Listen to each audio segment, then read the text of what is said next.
தேவ செய்தியிலே நாம் வேத வாக்கியங்களை அறிந்து கொள்ளவும் பக்தி விருத்தி அடையவும் ஒரு சகாயராஜ் அவர்களை நாம் குழுவின் சார்பாக கேட்டுக்கொள்கிறோம். கர்த்தருக்குள் பிரியமான சகோதரர்களே, சகோதரிகளே, உங்கள் யாவருக்கும் ஆண்டவராகிய இயேசு நாமத்திலே வாழ்த்துக்களையும் வணக்கங்களையும் தெரிவித்துக் கொள்கிறேன். நாம் இந்த வாரம் 93வது வாரமாக தானியேல் புத்தகத்தை ஆராய்ந்து கொண்டிருக்கிறோம். கடந்த வாரத்திலே 12ஆம் அதிகாரத்தை துவங்கினோம். அதுல ஒரு வசனத்தை மாத்திரம் ஒரு உட்பிரிவின் கீழாக பார்த்தோம். தானியேல் 12ஆம் அத்தியாயத்தினுடைய வரைகுறிப்பிலே 3 உட்பிரிவுகளை கொண்டிருந்தோம். இஸ்ரவேல் நாடும் மக்களும் அழிக்கப்படும் காலம் என்ற அந்த முதல் உட்பிரிவை கடந்த வாரத்திலே பார்த்தோம். இன்றைக்கு நாம் உயிர்த்தெழுதல் பற்றிய உறுதிப்பாடு 2 மற்றும் 3 வசனங்களிலே இருக்கிறதை நாம் பார்ப்போம். மிக மிக அழகான ஒரு காரியம் இது. கவனிப்போம். உயிர்த்தெழுதல் பற்றிய உறுதிப்பாடு. அதுல முதல் துணை பிரிவு மரித்தோர் அனைவரும் உயிர்த்தெழுதல். இது 2ஆம் வசனத்திலே சொல்லப்படுகிறது. தானியேல் 12:2 வாசிப்போம்.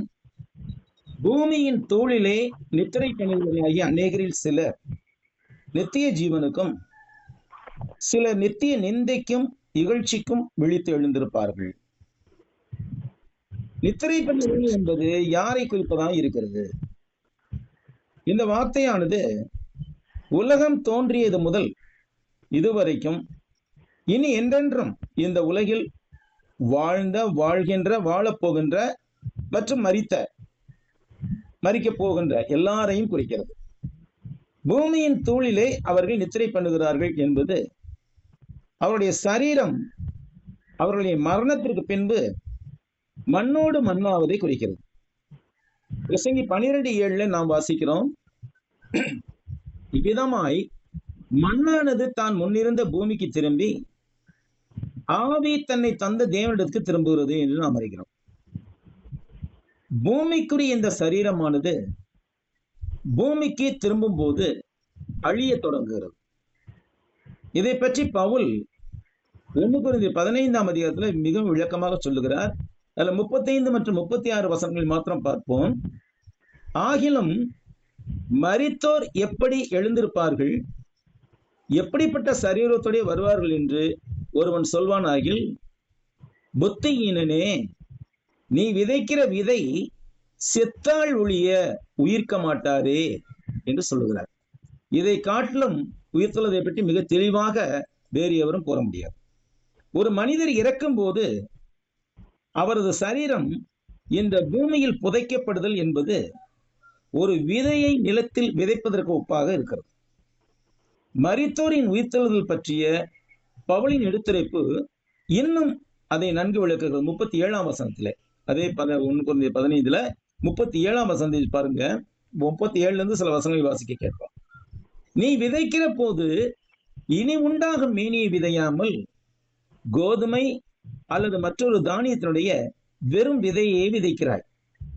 அவருக்கு தேவன் தமது சித்தத்தின்படியே மேனியை கொடுக்கிறார். விதை வகைகள் ஒவ்வொன்றிற்கும் அதற்கு ஏற்ற மேனியையே கொடுக்கிறார். மரித்தோரின் உயிர்த்தெழுதலும் அப்படியே இருக்கும். அழிவுள்ளதாய் விதைக்கப்படும், அழிவில்லாததாய் எழுந்திருக்கும். கனவீனம் உள்ளதாய் விதைக்கப்படும், மகிமையுள்ளதாய் எழுந்திருக்கும். பலவீனம் உள்ளதாய் விதைக்கப்படும், பலம் உள்ளதாய் எழுந்திருக்கும்.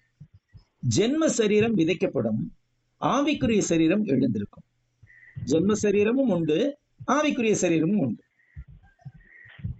அடுத்து நித்திய எழுதல் என்ற வார்த்தையினுடைய உண்மை அர்த்தம் என்ன? இந்த உலகில் வாழ்ந்து மரித்த அனைவரும் கிறிஸ்துவின் 2ஆம் வருகையில் உயிர்ப்பிக்கப்படுவதை இது குறிக்கிறது. இதை பற்றி பவுல் தம்முடைய வேறொரு நிருபத்தில் இவ்வாறு எழுதுகிறார். 1 தெசலோனிக்கர் 4:16. ஏனெனில் கர்த்தர் தாமே ஆரவாரத்தோடும் பிரதான தூதனுடைய சத்தத்தோடும் தேவ எக்காலத்தோடும் வானத்திலிருந்து இறங்கி வருவார். அப்பொழுது கிறிஸ்துவுக்குள் மரித்தவர்கள் முதலாவது எழுந்திருப்பார்கள். லாசருவின் மரணம் பற்றி நம்முடைய கர்த்தர் பேசின போது கூட பின்வருமாறு உரைத்தார். யோவான் 11:11. இவைகளை அவர் சொல்லிய பின்பு அவர்களை நோக்கி, நம்முடைய சிநேகிதனாகிய லாசரு நித்திரை அடைந்திருக்கிறான், நான் அவனை எழுப்ப போகிறேன் என்றார். சகோதரர்களே, சகோதரிகளே, உறக்கமும் ஒரு வகை மரணம் தான். நேற்று இரவிலே நாம் உறங்கினோம், காலையில் எழுவோம் என்ற நிச்சயத்தோடு உறங்கினோமா? கிடையாது. நமக்கு தெரியாது. உறக்கத்திலே எத்தனை பேர் மரித்து போயிருக்கலாம். இன்றைக்கு காலையில நாம் எழுந்திருக்கிறோம். இதற்காக முதல்ல நன்றி செலுத்த வேண்டும் தேவனுக்கு. உறக்கமும் ஒரு வகை மரணம் தான், மரணமும் ஒரு வகை உறக்கம் தான். பாருங்க, மரணம் அடைந்தவர்களை எல்லாரும் செத்து போயிட்டாருங்கிறாங்க. நம்ம என்ன சொல்றோம்? கர்த்தருக்குள் நித்திரை அடைந்தார் அப்படிங்கிறோம். அப்ப கர்த்தருக்குள் நித்திரை அடைதல் என்பது என்ன விஷயமா இருக்கிறது? இந்த உலகத்திலே வாழும் போது நாம் தேவனுடைய சித்தப்படி வாழ்கின்றவர்களாய் நம்முடைய வாழ்க்கையை நடத்தும் போது நாமும் மற்றவர்களைப் போலத்தான் சாகிறோம். ஆனால் சாகும் போது நாம் நம்முடைய ஆத்மா பரதீசு என்ற இடத்துக்கு செல்லுகிறது. பாதாளத்திலே பரதீசு என்ற இடத்துக்கு செல்லுகிறது. ஆவி தேவனிடத்துல செல்லுகிறது. ஆக உறக்கமும் ஒரு வகை மரணம் தான், மரணமும் ஒரு வகை உறக்கம் தான். கிறிஸ்துவோ மரித்தோரிலிருந்து எழுந்து நித்திரை அடைந்தவர்களில் முதற் பலனானார் என்ற வசனம் இதை நமக்கு நன்கு உணர்த்துகிறது. மரித்தோர் எதற்காக உயிர்ப்பிக்கப்படுவார்கள்? மரித்தோர் தங்கள் தங்கள் செய்கைக்கு தக்க பலனை பெற்றுக்கொள்படி உயிர்ப்பிக்கப்படுவார்கள் என்று சொல்லப்படுகிறது. 2 Corinthians 5:10 நம்ம வாசிக்கிறோம். ஏனென்றால் சரீரத்தில் அவனவன் செய்த நன்மைக்காவது தீமைக்காவது தக்க பலனை அடையும்படிக்கு நாம் எல்லோரும் கிறிஸ்துவின் நியாயாசனத்துக்கு முன்பாக வெளிப்பட வேண்டும் என்று நான் வாசிக்கின்றோம். இப்ப இந்த வசனத்துல சொல்லப்படுகிற சிலர் நித்திய ஜீவனுக்கும் சிலர் நித்திய நிந்தைக்கும் பாத்திரராகும்படி எழுந்திருப்பார்கள் என்று சற்று ஆராய்வோம். நித்திய ஜீவனுக்கு வெளித்தெழுந்திருப்பார்கள் சிலர் என்று சொல்லப்படுகிறது. வரவிருக்கும் உலகில் கிறிஸ்துவுடன் தேவனுடன் நித்திய ஜீவனையும் மகிழ்ச்சியும் அனுபவிப்பதற்கு வரவிருக்கும் உலகில் கிறிஸ்துவுடன் நித்திய ஜீவனையும் மகிழ்ச்சியையும் அனுபவிப்பதற்கு நீதிமான்கள் மரணம் என்ற உறக்கத்திலிருந்து விழித்து எழுந்திருப்பார்கள். பழைய ஏற்பாட்டில் இந்த தானியேல் 12ஆம் அதிகாரம் வரைக்கும் ஒருபோதும் பயன்படுத்தப்படாத வார்த்தை நித்திய ஜீவன் என்பது. நீங்க நல்லா பாருங்க, ஆராய்ந்து பாருங்க. நித்திய ஜீவன் என்பது இந்த சொற்றொடர் இங்கு முதலாக பயன்படுத்தப்படுகிறது. அந்தந்த யுகங்களில் தேவனுடைய சித்தப்படி இவ்வுலகில் வாழ்பவர்கள் நீதிமான்கள் எனப்படுகின்றனர். அவர்கள் இந்த உலக வாழ்வை விடுத்து மரணம் அடையும் போது முதலில் இவர்களின் ஆத்மா தனி நிலையில் பரலோகத்தின் முன்சவையாகிய பரதீசை அனுபவிக்கிறது. பின்பு 2ஆம் உயிர்த்தெழுதலில் இவர்களின் ஆவியும் ஆத்மாவும் ஆவிக்குரிய ஒரு சரீரத்தை பெற்றுக்கொண்டு பரலோகம் சென்று நித்திய ஜீவன் மகிழ்வுடன் அனுபவிக்கின்றார்.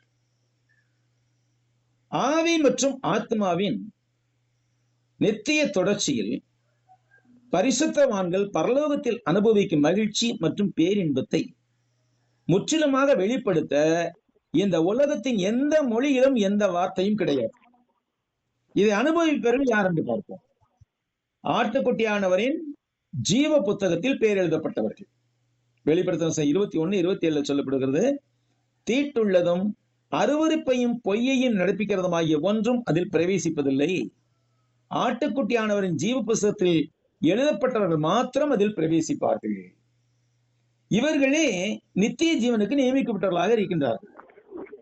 கிறிஸ்துவின் இரத்தத்தால் மீட்கப்பட்டு அவரது ஆவியாலும் அவருடைய கிருபையாலும் மீண்டும் உயிர்ப்பிக்கப்பட்டு அவருடைய நீதியால் நீதிமான்கள் ஆக்கப்பட்டு தேவனுடைய குடும்பத்தில் உறுப்பினர்களாக ஏற்றுக்கொள்ளப்பட்டவர்கள் தேவனுக்கு சுதந்திரர்களாக கிறிஸ்துவின் உடன் சுதந்திரர்களாக பரலோகத்தில் நுழைவார்கள். இவர்கள் இவ்வுலகில் வாழும் போது கிறிஸ்துவுக்குள் மரித்தவர்கள், அதாவது கிறிஸ்துவுக்குள் மற்றும் கிறிஸ்துவின் சபைக்குள் ஞானஸ்நானம் பெற்று அதனால் கிறிஸ்துவுக்குள் இவ்வுலகத்திற்கு மரித்து பரிசுத்தமான நீதியான வாழ்வை இந்த உலகத்தில் வாழ்ந்தவர்கள். அவர்கள்தான் கிறிஸ்துவிற்கு சுதந்திரர்களும் தேவனுக்கு சுதந்திரங்களும் கிறிஸ்துவுக்கு உடன் சுதந்திரமும் ஆவார்கள். இது பரலோகத்துக்கு போற ஜனங்களை பற்றி. அடுத்த நரகத்துக்கு போற ஜனங்களை பற்றி எழுதுகிறது. சிலர் நித்திய நிந்தைக்கும் இகழ்ச்சிக்கும் விழித்தெழுந்திருப்பார்கள். இந்த சிலர் என்பவர்கள் உலகில் எந்த விதமான வருத்தமோ வெட்கமோ இல்லாமல் மனம் போன போக்கில் வாழ்ந்து பாவத்திலே நிலைத்திருந்த துன்மார்க்கமான மனிதர்கள் ஆவார்கள். இவர்கள் மரித்தோரிலிருந்து எழுந்திருக்கும் போது தங்கள் எல்லா பாவங்களையும் தங்களோட கொண்டிருப்பவர்களாக, தங்கள் மனசாட்சியில் அவற்றை பற்றிய முழு தடயங்களும் பதிந்தவர்களாக எழுந்திருப்பார்கள். ஏனென்றால் இவர்கள் வாழும் நாட்களில் இவர்கள் இந்த உலகத்திலே உயிரோடு வாழ்ந்திருந்த நாட்களில் இயேசு கிறிஸ்துவை ஏற்றுக்கொள்ளாமல், அவரது இரத்தத்தினால் பாவ மன்னிப்பை பெறாமல், தங்கள் பாவங்களினாலும் அக்கிரமங்களினாலும் மரித்தவர்களாகவே வாழ்ந்து கொண்டிருந்தவர்கள். இவர்கள் அப்போது உயிர்த்தெழுதலின் நாளிலே தங்களை பற்றி தாங்களே வெட்கப்படுவார்கள். யாவருக்கு நியாயாதிபதியை இயேசு கிறிஸ்துவுக்கு முன்பாக நிற்பார்கள். கர்த்தராலும் தேர்ந்தெடுக்கப்பட்ட தேவதூதர்களாலும் எல்லா நல்ல மனிதர்களாலும் நிந்திக்கப்படுவார்கள். அந்த நிந்தை ஒருபோதும் அவர்களை விட்டு துடைக்கப்படாது. கடைசி நாளில் மனிதர்கள் தங்கள் கல்லறையிலிருந்து வெளியே வருவதை குறித்து நம் ஆண்டவர் பேசும்போது இவ்வாறு உரைத்தார். யோவான் 5ஆம் அதிகாரத்தில் 28, 29. இதை குறித்து நீங்கள் ஆச்சரியப்பட வேண்டாம். ஏனென்றால் பிரேத குழிகளில் உள்ள அனைவரும் அவருடைய சத்தத்தை கேட்கும் காலம் வரும். அப்பொழுது நன்மை செய்தவர்கள் ஜீவனை அடையும்படி எழுந்திருக்கிறவர்களாகவும், தீமை செய்தவர்கள் ஆக்கினை அடையும்படி எழுந்திருக்கிறவர்களாகவும் புறப்படுவார்கள். மற்றும் இந்த வார்த்தைகளின் அடிப்படையில் இறந்தவர்களின் உயிர்த்தெழுதல் பற்றி அப்போஸ்தலன் பவுல் தமது நம்பிக்கையை பின்வருமாறு வெளிப்படுத்தினார். அப்போஸ்தலர் நடவடிக்கைகள் 24ஆம் அதிகாரத்தில் 15ஆம் வசனம் சொல்றார். நீதிமான்களும் அநீதிமான்களும் ஆகிய மரித்தோர் உயிர்த்தெழுந்திருப்பது உண்டென்று இவர்கள் தேவனிடத்தில் நம்பிக்கை கொண்டிருப்பது போல நானும் நம்பிக்கை கொண்டிருக்கிறேன் என்று அங்கே உரைத்தார். அடுத்து நம்ம 2வது உட்பிரிவுக்கு போகிறோம். இதே அத்தியாயத்துல 12ஆம் வரைகுறிப்புல 2வது உட்பிரிவல்ல பொருங்க. அதாவது 2வது உட்பிரிவு உயிர்த்தெழுதல் பற்றிய உறுதிப்பாடு. அதுல இதுவரைக்கும் அதுக்குள்ள இருந்த 1வது துணை பிரிவை பார்த்தோம், மரித்தோர் அனைவரும் உயிர்த்தெழுதல். இப்போ 2வது துணை பிரிவை பார்க்க போகிறோம், நீதிமான்களுக்கான வாக்குறுதி. மிக உண்மையிலே தானியேல் புத்தகத்திலே, ஏன் வேதாகமத்திலேயே எனக்கு மிகவும் பிரியமான வசனம் இது.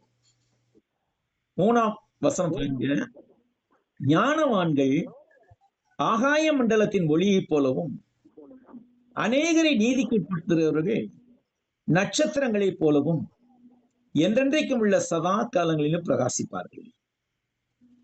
ஞானவான்களை பற்றி இந்த வசனம் என்ன கூறுகிறது? ஞானவான்கள் ஆகாயத்தின் ஒளியைப் போல பிரகாசிப்பார்கள் என்று இந்த வசனம் கூறுகிறது. ஞானம் என்பது இருவகைப்படுகிறது, மனித ஞானம் மற்றும் தேவ ஞானம். இவற்றில் மனித ஞானம் என்பது இவ்வுலகை பற்றியும் இதில் வாழும் மனிதர்களை பற்றியதுமான விஷயங்களில் மனிதர்கள் கொண்டிருக்கக்கூடிய அல்லது பெற்றுக்கொள்ளக்கூடிய அறிவு பெருக்கத்தை குறிக்கிறது. இதை பற்றி சாலமோன் எழுதும் போது, நான் திரும்பிக் கொண்டு சூரியனுக்கு கீழே கண்டதாவது, ஓடுகிறதுக்கு வேகம் உள்ளவர்களின் வேகமும் யுத்தத்துக்கு சௌரியவான்களின் சௌரியமும் போதாது, பிழைப்புக்கு ஞானம் உள்ளவர்களின் ஞானமும் போதாது, ஐஸ்வர்யம் அடைகிறதற்கு புத்திமான்களின் புத்தியும் போதாது, தயவு அடைகிறதுக்கு வித்வான்களின் அறிவும் போதாது. அவர்கள் எல்லாருக்கும் சமயமும் தேவ செயலும் நேரிட வேண்டும் என்று குறிப்பிட்டார். இந்த உலகில் பலவிதமான துறைகளில் ஞானமிக்கவர்களாக வேண்டும் என்ற அடங்காத ஆவல் பல மனிதர்களும் காணப்படும். முனைவர் பட்டம், டாக்டர் பட்டம் பெறுவதே பலரது குறிக்கோளாக இருக்கிறது. முனைவர் பட்டமே, அதாவது PhD, எந்த ஒரு படிப்பு துறையிலும் உச்சபட்சமான படிப்பாக இருக்கிறது. இவ்விதமான ஞானத்தை தேடி இவ்வுலகப்படியான வாழ்க்கையை மாத்திரமே விரும்புகிற கோடிக்கணக்கானவர்கள் மேலே கூறப்பட்ட பிரசங்கியின் வாக்கியத்தினுடைய உட்பொருளை நன்கு உணர வேண்டும். எந்த ஒரு படிப்பிலும் அதன் உச்சத்தை அடைய வேண்டும் என்று விரும்பி முயற்சி செய்வதில் தவறு எதுவும் இல்லை. ஆனால் உலக பிரகாரமான அந்த படிப்புகளும் கூட தேவனுடைய ஞானத்தை நாடுபடி நம்ம வழிநடத்த வேண்டும். உலக ஞானமே எல்லாவற்றிலும் தலை சிறந்தது என்ற மாயையான கருத்துக்கு நம் மனதை உட்படுத்திக் கொள்ளக்கூடாது. ஏனென்றால் பிரசங்கி 9:3 சொல்லப்படுகிறது, எல்லாருக்கும் ஒரே விதமாய் சம்பவிக்கிறது, சூரியனுக்கு கீழே நடக்கிறது எல்லாவற்றிலும் விசேஷித்த தீங்காம், ஆதலால் மனுபுத்திரன் இருதயம் தீமையால் நிறைந்திருக்கிறது, அவர்கள் உயிரோடு இருக்கும் நாளளவும், நல்லா கவனிங்க, அவர்கள் உயிரோடு இருக்கும் நாளளவும் அவர்கள் இருதயம் பைத்தியம் கொண்டிருந்து பின்பு அவர்கள் செத்தவனத்துக்கு போகிறார்கள். இந்த படிப்புன்னு அலையிறவன், வேலைன்னு அலையிறவன், பதவி அலையிறவன், பட்டம் அலையிறவன், பணம் அலையிறவன், இது எல்லாமே பைத்தியக்காரர்கள் என்று சொல்கிறது இந்த வசனம். உயிரோடு இருக்கும் நாளளவும் அவர்கள் இருதயம் பைத்தியம் கொண்டிருந்து பின்பு அவர்கள் செத்தவர்களிடத்தில் போகிறார்கள். தேவனுடைய கிருபையினாலே இந்த உலகம் நிலைநிற்கிறது. எனவே இந்த உலகில் ஞானத்தை தேடும் மனிதர்கள் முதலில் தேவன் மீது நம்பிக்கை கொண்டவர்களாக இருக்க வேண்டும். இதை பற்றி ஆராய்ச்சி இன்னும் விரிவாக செய்ய முடியும். ஆனால் இப்போது நாம் தேவ ஞானத்தை பற்றி இங்கே காண வேண்டியுள்ளதால் இதை இத்துடன் நிறுத்திக் கொண்டு கடந்து செல்கிறோம். தேவ ஞானத்தோடு வாழ்பவர்கள் ஆகாய மண்டலத்தின் ஒளியைப் போல பிரகாசிப்பார்கள் என்பதே இவ்வசனத்தின் மெய்யான கருத்தார். இஸ்ரவேலின் மீது வரும் துன்பங்கள், அனைத்து சிரமங்கள் மத்தியிலும் தேவன் தமது ஞானத்தை தேடுகிற மெய்ஞானிகளை கொண்டிருக்கிறார். தானியேல் போன்றவர்கள், அப்படிப்பட்டவர்கள் என்றென்றும் பிரகாசிப்பார்கள் என்று இந்த வசனம் கூறுகிறது. என்றோ வாழ்ந்த ஆபிரகாம், யோபு, சாலமோன் மற்றும் பல தேவ பிரியர்கள் பற்றி நாம் இன்றும் படிக்கிறோம், இனியும் படிப்போம். எனவே இவர்களின் வாழ்வும் போதனையும் பூமி உள்ள காலம் வரையும் மறையாது தொடர்ந்து இருக்கும். இந்த வகையில் அவர்கள் என்றென்றும் உள்ள சதா காலங்களில் பிரகாசிப்பார்கள். இந்த வகையான ஞானம் எப்படி கிடைக்க முடியும்? தேவ கிருபையினால் மட்டும்தான் கிடைக்க முடியும். இதை பற்றி சாலமோனும் மற்றவர்களும் நிறைய எழுதியிருக்கிறார்கள். சில வசனங்களை மாத்திரம் இங்கு நாம் கவனிப்போம். நீதிமொழிகள் 9:10 சொல்லப்படுகிறது, கர்த்தருக்கு பயப்படுதலே ஞானத்தின் ஆரம்பம், பரிசுத்தரின் அறிவே அறிவு. அதே மாதிரி நீதிமொழியில் 3ஆம் அதிகாரம் 13-15 வசனங்கள் சொல்லப்படுகிறது, ஞானத்தை கண்டடைகிற மனுஷனும் புத்தியை சம்பாதிக்கிற மனுஷனும் பாக்கியவான். அதன் வர்த்தகம் வெள்ளி வர்த்தகத்திலும் அதன் ஆதாயம் பசும் பொன்னிலும் உத்தமமானது. முத்துக்களை பார்க்கிலும் அது விலையேறப்பட்டது. நீ இச்சிக்கத்தக்கதொன்றும் அதற்கு நிகர் அல்ல. ஞானத்துக்கு நிகர் எதுவுமே இல்லை அப்படிங்குது. அது மாதிரி 2ஆம் அதிகாரத்துல 6ஆம் வசனத்துல நீதிமொழி 2:6 சொல்லப்படுது, கர்த்தர் ஞானத்தை தருகிறார். வேற யாரும் ஞானத்தை கொடுக்க முடியாது. கர்த்தர் ஞானத்தை தருகிறார், அவர் வாய் நின்று அறியும் புத்தியும் வரும். அடுத்து நீதிமொழி 11:2 கூட சொல்லப்படுது, அகந்தை வந்தால் லட்சையும் வரும். மனதுக்குள்ளாக மேட்டுமை இருக்கக்கூடாது, அகந்தை இருக்கக்கூடாது. எவ்வளவு கற்றுக்கொண்டாலும், எவ்வளவு செல்வங்கள் இருந்தாலும், எவ்வளவு செல்வாக்கு இருந்தாலும், எவ்வளவு பெரிய பதவியில் இருந்தாலும் அகந்தை இருக்கக்கூடாது. அகந்தை வந்தால் லட்சியம் வரும். தாழ்ந்த சிந்தையுள்ளவர்களிடத்தில் ஞானம் உண்டு. தாழ்ந்த சிந்தையுள்ளவர்களுக்கே தேவனை இறங்குகிறார், கிருபை அளிக்கிறார். யாக்கோபு கூட சொல்வார்கள். அடுத்து நீதிமொழி 11:30 சொல்லப்படுகிறது, நீதிமானுடைய பலன் ஜீவ விருட்சம், ஆத்துமாக்களை ஆதாயப்படுத்திக் கொள்கிறவன் ஞானம் உள்ளவன்.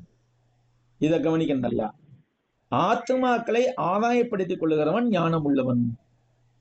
ஆத்தம ஆதாயம்தான் இந்த உலகத்திலேயே செய்யக்கூடிய வேலைகளிலேயே மிக மிக மிக சிறந்த வேலை.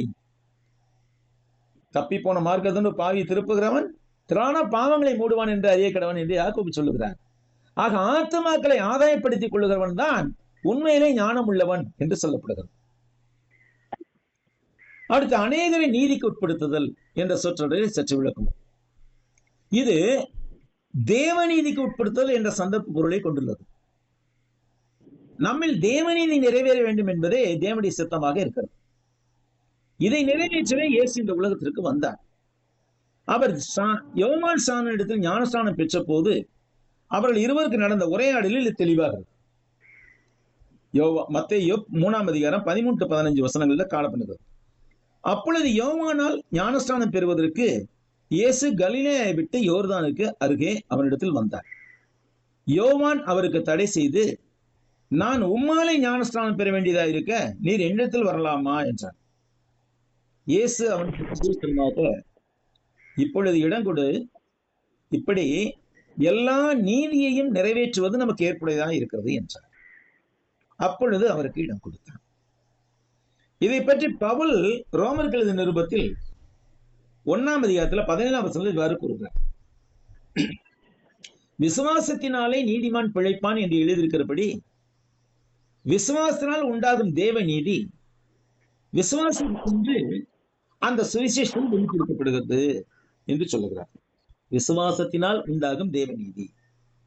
மேலும் 2 Corinthians 5:21 அவர் என்ன சொல்றாருனாக்கா, நாம் அவருக்குள், யாருக்கு? கிறிஸ்துவுக்குள், நாம் அவருக்குள் தேவனுடைய நீதியாகும்படிக்கு பாவம் அறியாத அவரை நமக்காக பாவமாக்கினார் என்றும் குறிப்பிட்டார்.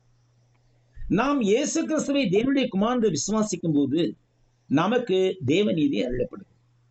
இது மனிதர்களால் உண்டாகும் நீதியை போன்றது அல்ல. மனிதனுடைய நீதி எப்படிப்பட்டதுன்னு நமக்கு தெரியும்.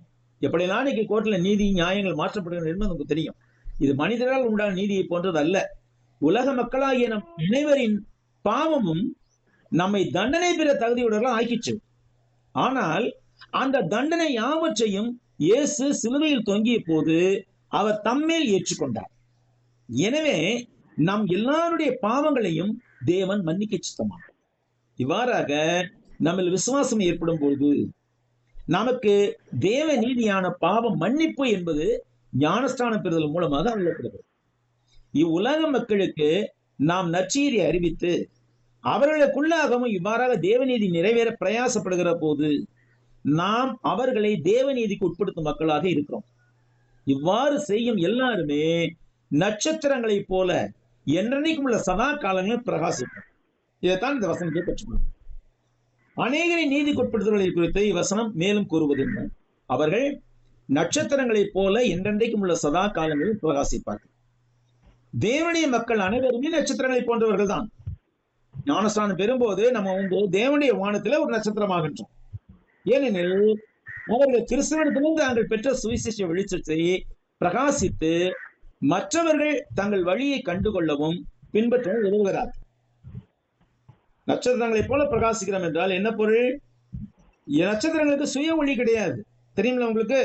பகல்ல எல்லாம் நட்சத்திரம் பார்க்க முடியல. ஏன் பார்க்க முடியல? சூரிய வெளிச்சம் வந்து அதை மறைத்து விடுகிறது. ஆனா நட்சத்திரம் வானத்துல இருக்குது. சூரியத்தினிடத்து வெளிச்சத்தை கிரகித்துக் கொண்டு சூரியன் மறைகின்ற வேளையில அதை பிரதிபலிப்பது நட்சத்திரங்களே வேலை. மாணவர்களை நாமும் கூட நீதியின் சூரியனாகிய இயேசுவிலிருந்து வெளிச்சத்தை பெற்றுக்கொண்டு, சுவிசேஷ வெளிச்சத்தை பெற்றுக்கொண்டு அந்த வெளிச்சத்தை மற்றவர்கள் மீது பிரகாசிக்க செய்யும். எல்லாருமே நட்சத்திரங்கள் தான். தேவனுடைய மக்கள் எல்லாருமே நட்சத்திரங்கள் தான்.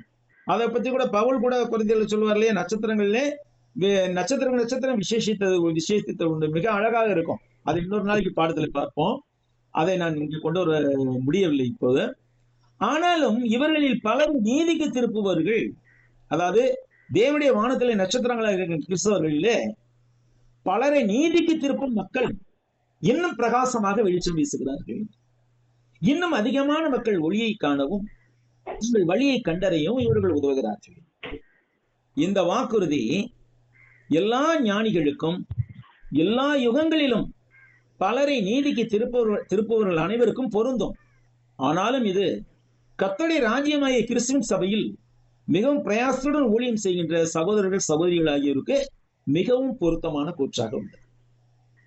என்றென்றும், அந்த என்றென்றும் இங்க வார்த்தை ரொம்ப அழகான வார்த்தை. அந்த வசனத்திலேயே தேவனுடைய ஞானவான்களின் பிரகாசம் மற்றும் பலரை நீதிக்கு திருப்பவர்களின் பிரகாசம் என்றென்றும் நீடிக்கும். அது மங்குவதில்லை. நாம் கடினமான வகையில் முயற்சி செய்து நிறைவேற்றும் பல விஷயங்கள் அவை வெற்றி பெற்றாலும் கூட தற்காலிகமான பிரகாசத்தை மட்டுமே தருகின்றன. ஆனால் தேவனுடைய ராஜ்யமாகிய கிறிஸ்துவின் சபையின் ஊழியத்தில் நாம் மேற்கொள்ளும் முயற்சிகள் என்றென்றும் நிலைத்து நிற்கின்றன. எனவே இது நித்தியத்திற்கும் நிலைத்திருக்கக்கூடிய விஷயமாய் இருக்கிறது. இந்த விஷயங்களில் நம்முடைய உடல் பொருள் ஆவியை முதலீடு செய்வது நம்முடைய வாழ்வை பெரும் மதிப்பு கோரியதாக மாற்றும். எனவே தேவ நீதி நம்மில் நிறைவேற ஒப்பு கொடுத்திருக்கிற நாம் இன்னும் பலரை இதே போன்று தேவநீதிக்கு உட்படுத்தும் போது நம்மையும் தேவன் நட்சத்திரங்களைப் போல என்றென்றும் உள்ள சதா காலங்கள் பிரகாசிக்க செய்வோம். இதை கருத்தில் கொண்டு நாம் ஊழியத்தில் பிரயாசப்படுவது மிக முக்கியமாகும். இந்த படிப்பின் கடைசியாக ஒரு வசனத்தை நான் சொல்லிக்கொள்ள விரும்புகிறேன். ஆகையால் எனக்கு பிரியமான சகோதரரே, கர்த்தருக்குள் நீங்கள் படுகிற பிரயாசம் விருதாவாய் இருந்து நீங்கள் உறுதிப்பட்டவர்களாயும் அசையாதவர்களாயும் கர்த்தருடைய கிரியையிலே எப்பொழுதும் பெருகலாகி இருப்பீர்களாக. நன்றி சகோதரர்களே. எஞ்சிய நாம் அடுத்த கவனிப்போம். நன்றி. கவனித்து கேட்ட அவருக்கு நன்றி தெரிவித்துக் கொள்கிறேன். மிக்க நன்றி சகோதரே. செய்தி கொடுத்த சகோதரனுக்கு நாங்கள் குழுவின் சார்பாக வாழ்த்துகிறோம். கர்த்தர் உங்களோடு உங்களுடைய ஊழியத்திலும் கூட இருப்பாராக. முடிவான ஜெபத்திற்கு நாம் ஆயத்தமா இருக்கிறோம். ஜெப விண்ணப்பங்கள்